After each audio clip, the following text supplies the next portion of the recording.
জাতীয় নির্বাচনের তফসিল ঘোষণার পরেও গণভোট করতে আইনি কোনো বাধা নাই। সুতরাং সময় আছে, আরো 15 দিন ক্ষেপণ করবেন, সময় থাকবে। আরো 15 দিন ক্ষেপণ করবেন, সময় থাকবে। আরো ক্ষেপণ করবেন, সময় নতুন ভাবে বের হবে। যা বুঝেছে তাই বুঝে নিন।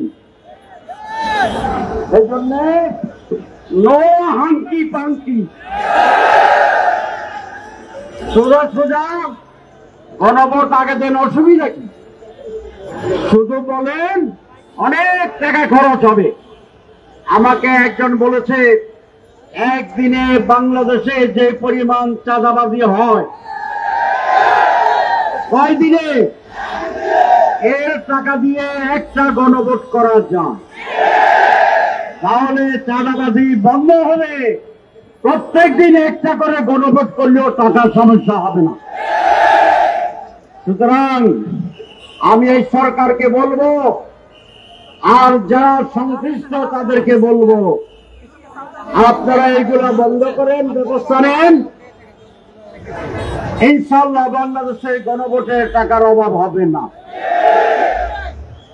তারপরেও কথা আছে, আমরা আলোচনার আহ্বান জানিয়েছি, কারণ আমরা শান্তি চাই, আমরা সমাধান চাই, আমরা জাতীয় নির্বাচন চাই, আমরা সনদ বাস্তবায়ন চাই। সেই করে বলছি, যদি কিছু না বুঝেন, সমস্যা তাকে আসেন, আলোচনা করি। আমরা সেই আহ্বান জানিয়েছি। আপনারা কি জানেন সরকারও বলেছে আপনারা আলোচনা করেন, কিন্তু আমি বলেছিলাম যে সরকারকে একটা ভূমিকা নিতে হবে।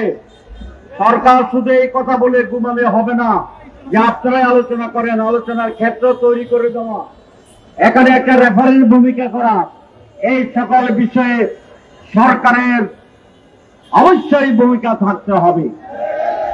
2 নম্বর কথা, জামাত ইসলামী ইতিমধ্যেই আলোচনার জন্য একটি কমিটি গঠন করেছে, আপনারা জানেন।